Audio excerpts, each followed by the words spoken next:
साथियों, आज के इस क्लास में फिर से आप लोगों के लिए 50 बहुत ही शानदार क्वेश्चंस को लेकर आए हैं, जो कि साथियों आपके एग्जाम के लिए बहुत ज़्यादा इंपॉर्टेंट होगा। इस सेट में आपको लगभग 10 से 15 क्वेश्चन करंट अफेयर्स का भी देखने को मिलेगा, जो कि एग्जाम में आने की बहुत ज़्यादा चांसेस है। इसलिए आप लोग पूरा सेट को ध्यान से लगाइए। तो इस सेट का पहला क्वेश्चन आप लोग देख सकते हैं, कितना ज़्यादा इंपॉर्टेंट क्वेश्चन एग्जाम के लिए जनगणना से संबंधित है। हाल ही में जनगणना 2027 का पहला फेज किस तारीख से शुरू हुआ है? चलिए, क्वेश्चन नंबर 1 के लिए आप लोग आंसर बताइए और इस क्वेश्चन को आप लोग याद कर लीजिए। ये क्वेश्चन परीक्षा में आने की बहुत ज़्यादा चांसेस है।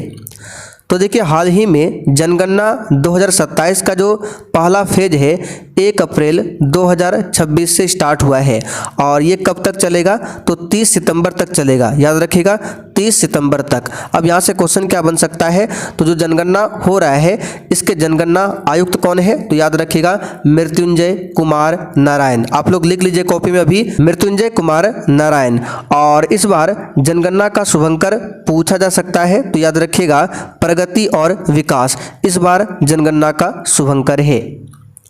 दूसरा क्वेश्चन देखिए, बलबन के शासन की मुख्य नीति क्या थी? एक भी प्रश्न को आपको स्किप नहीं करना है, बताइए। तो बलबन के शासन की जो मुख्य नीति थी, राज्य सत्ता की प्रतिष्ठा और कठोर शासन। बी ऑप्शन यहाँ पर आपका सही है। बलबन ने ही रक्त और लौह नीति को अपनाया था। आगे देखिए, अलाउद्दीन खिलजी की बाजार नियंत्रण नीति का मुख्य उद्देश्य क्या था? यहाँ से क्वेश्चन पूछ सकता है कि बाजार नियंत्रण नीति को किसने लागू किया था? तो अलाउद्दीन खिलजी ने। और इसका मुख्य उद्देश्य क्या था? तो सेना को कम वेतन में बनाए रखना। बी ऑप्शन यहाँ पर आपका राइट है। अगला क्वेश्चन, हाल ही में अंतर्राष्ट्रीय शून्य अवशिष्ट दिवस कब मनाया गया है?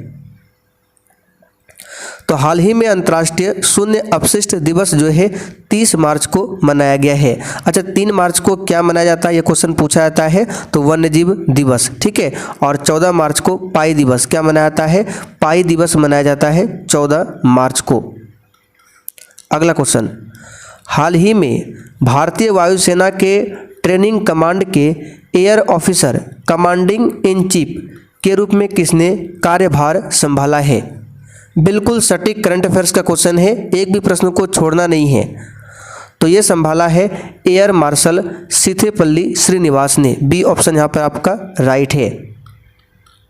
आगे बढ़ते हैं, क्वेश्चन नंबर देखिए 6। वर्ष 2025 में अर्थशास्त्र में नोबेल पुरस्कार निम्नलिखित में से किन अर्थशास्त्रियों को प्रदान किया गया है?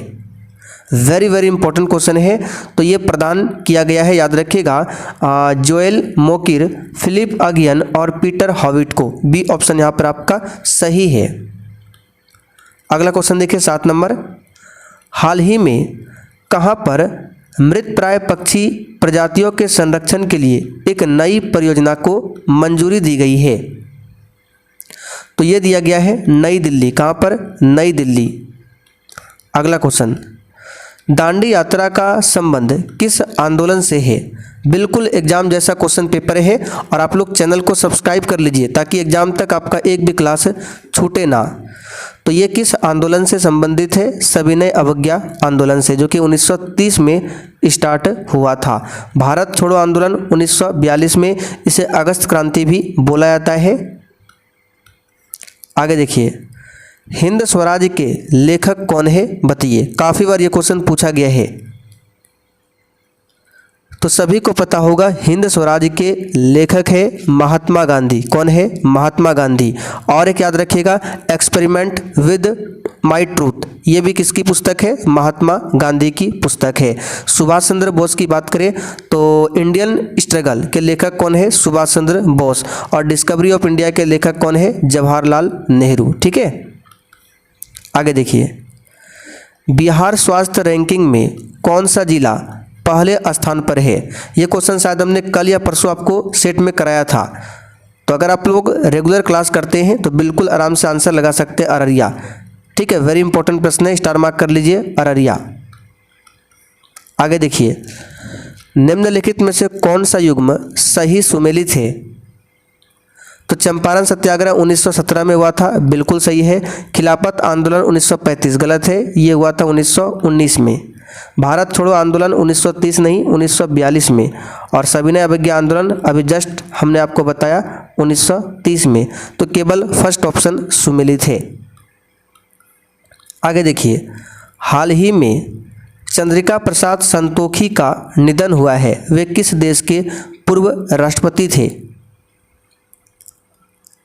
तो यहाँ पर इस क्वेश्चन का आंसर क्या हो जाएगा? तो किस देश के राष्ट्रपति थे? याद रखिएगा, सूरीनाम देश के राष्ट्रपति थे, सूरीनाम। आगे देखिए, जैन धर्म में महावीर को किस क्रम का तीर्थंकर माना जाता है? तो ये क्वेश्चन भी सेट में करा चुके हैं, 24वां तीर्थंकर माना जाता है। महावीर स्वामी के बचपन का नाम क्या था? वर्धमान। अच्छा, 23वां तीर्थंकर कौन है? पार्श्वनाथ। फर्स्ट तीर्थंकर कौन है? ऋषभदेव। अगला क्वेश्चन, निम्नलिखित में से कौन सा कथन कोशिका झिल्ली के बारे में सही है? तो सही कथन आपको यहाँ पर चुनना है। यह पूर्णतः अर्ध पारगम्य होता है, यहाँ पे दिया अपारगम्य होता है, गलत है। यह केवल जल के लिए पारगम्य होती है, गलत है। यह चयनात्मक पारगम्य होती है, केवल सी वाला ऑप्शन यहाँ पर आपका सही है। आगे देखिए, हीमोग्लोबिन का मुख्य कार्य क्या है बताइए? तो साथियों, हीमोग्लोबिन का जो मुख्य कार्य है वो क्या है? तो ऑक्सीजन का परिवहन करना। यहाँ पर आंसर क्या होगा? बी वाला ऑप्शन, ऑक्सीजन का परिवहन। आगे देखिए, हाल ही में दिसंबर 2025 जनवरी 2026 में रक्षा अनुसंधान एवं विकास संगठन ने प्रलय मिसाइल का सफल सल्वो लॉन्च परीक्षण कहाँ पर किया है? तो कौन सा मिसाइल है? प्रलय मिसाइल। तो इसका सफल जो सल्वो लॉन्च परीक्षण किया है, ये किया है चांदीपुर ओडिशा तट। यहाँ पर फर्स्ट ऑप्शन आपका सही है। ठीक है, अब यहाँ पे DRDO की बात करें तो इसकी स्थापना कब होती है? 1 जनवरी 1958 को। और इसके वर्तमान में हेड कौन है? अध्यक्ष कौन है? समीर वी कामत। इसको लिख लीजिए, आ सकता है समीर वी कामत। अगला क्वेश्चन, 1 जनवरी 2026 को रक्षा अनुसंधान एवं विकास संगठन DRDO का कौन सा स्थापना दिवस मनाया गया? तो ये 68वां दिवस मनाया गया, स्थापना दिवस। स्थापना कब हुआ था? 1 जनवरी 1958 को। हाल ही में नवंबर 2025 में किस देश का बाजीमियानी ज्वालामुखी लगभग 69 वर्षों के बाद अपने पुराने आकार को पुनः प्राप्त करने और एक शक्तिशाली विस्फोट के कारण चर्चा में रहा? तो इसका सही जवाब है किस देश का? तो ये रूस देश का। याद रखिएगा, इंपॉर्टेंट है, चर्चा में रहा था ये। बौद्ध धर्म के त्रिरत्न में निम्नलिखित में से कौन शामिल नहीं है? तो त्रिरत्न में बुद्ध, धम्म, संघ है, निर्वाण नहीं है। तो डी ऑप्शन सही है, निर्वाण। अगला क्वेश्चन देखिए, 17वां ब्रिक्स शिखर सम्मेलन किस देश में आयोजित किया गया था? तो ब्रिक्स की बात करें, इसमें टोटल 11 देश शामिल हैं। ठीक है, और जो इसका 17वां शिखर सम्मेलन है ये ब्राज़ील में आयोजित किया गया। और इसका जो 18वां होगा वो भारत में होगा। कहाँ पर होगा? भारत में होगा। अगला question, grand collar of the nation order of the southern cross Brazil, ये किसे मिला है ये पुरस्कार? बताइए। तो grand collar of the national order of the southern cross ये ब्राज़ील में मिला है किसे? तो नरेंद्र मोदी को। किसे मिला है? नरेंद्र मोदी को। अगला क्वेश्चन, संयुक्त सैन्य अभ्यास, इसको याद कर लीजिए, इंपॉर्टेंट क्वेश्चन रहेगा। डेजर्ट साइक्लोन भारत और किस देश के बीच आयोजित किया जाता है? तो इसका सही जवाब है भारत और किसके बीच? तो UAE, संयुक्त अरब अमीरात के बीच। बी ऑप्शन सही है। आगे देखिए, खेलो इंडिया बीच गेम्स के पहले संस्करण का उद्घाटन कहाँ किया गया? देखिए, क्वेश्चन थोड़ा सा टफ है लेकिन एग्जाम के लिए इंपॉर्टेंट है, इसलिए पूरा सेट को लगाइए। तो ये कहाँ पर आयोजित किया गया? 23 का आंसर क्या हो जाएगा? तो 23 का आंसर आपका हो जाएगा ऑप्शन डी वाला। ठीक है, कहाँ पे आयोजित किया गया? डी वाला, घोघला बीच द्वीप। नेक्स्ट क्वेश्चन, PDF फाइल का पूरा नाम क्या है? तो PDF का फुल फॉर्म यहाँ पर पूछा जा रहा है, portable document format. B option सही है। इसरो का 11वां अध्यक्ष किसे नियुक्त किया गया? तो इसका सही जवाब क्या होगा? तो वी नारायणन को नियुक्त किया गया। इसको याद कर लीजिए, वी नारायणन, सी ऑप्शन सही है। अच्छा, पहले हेड कौन थे इसरो के? विक्रम साराभाई। इसरो की स्थापना 15 अगस्त 1969 को हुआ था। हेड क्वार्टर कहाँ पर है? कर्नाटक की राजधानी बेंगलुरु में। ब्रिक्स का 10वां पूर्ण सदस्य कौन बना है? तो इसमें टोटल 11 देश है और 10वां जो बना था ये बना था इंडोनेशिया। बी ऑप्शन सही है, इंडोनेशिया। आगे देखिए, भारतीय महिला अंडर 19 T20 विश्व कप 2025 का खिताब भारत ने किसे हराकर जीता? तो दक्षिण अफ्रीका को, और इसका मेजबान देश कौन था? मलेशिया। कौन था? मलेशिया। आगे देखिए, पीएनबी ने यानी पंजाब नेशनल बैंक ने अपनी पहली महिला ब्रांड एम्बेसडर के रूप में किसे नियुक्त किया? वेरी वेरी इंपॉर्टेंट क्वेश्चन है। पहली महिला को नियुक्त किया गया है, इसलिए एग्जाम के लिए इंपॉर्टेंट है। और जो भी पहली, जो कि देखिए कोई भी अगर पहली महिला कुछ बनता है तो एग्जाम के लिए वो बहुत ज़्यादा इंपॉर्टेंट हो जाता है। एग्जाम में वो क्वेश्चन आता ही है, तो याद रखिएगा जो इसका आंसर हो जाएगा हरमनप्रीत कौर को नियुक्त किया गया है। अच्छा, पीएनबी के वर्तमान में हेड कौन है? अध्यक्ष कौन है? अशोक चंद्र। कौन है? अशोक चंद्र। आगे देखिए, यूएनडीपी द्वारा जारी लैंगिक समानता सूचकांक 2025 में भारत की कौन सी रैंक है? तो ये क्वेश्चन पहले भी एक बार करा चुके हैं, 108वां रैंक है। अगला क्वेश्चन, वर्तमान में एलआईसी के नए प्रबंध निदेशक एमडी कौन बने हैं? तो रामकृष्णन चंद्र बने हैं। एलआईसी की स्थापना 1 सितंबर 1956 को हुआ था। आगे देखिए, तारे क्यों टिमटिमाते हैं? बताइए।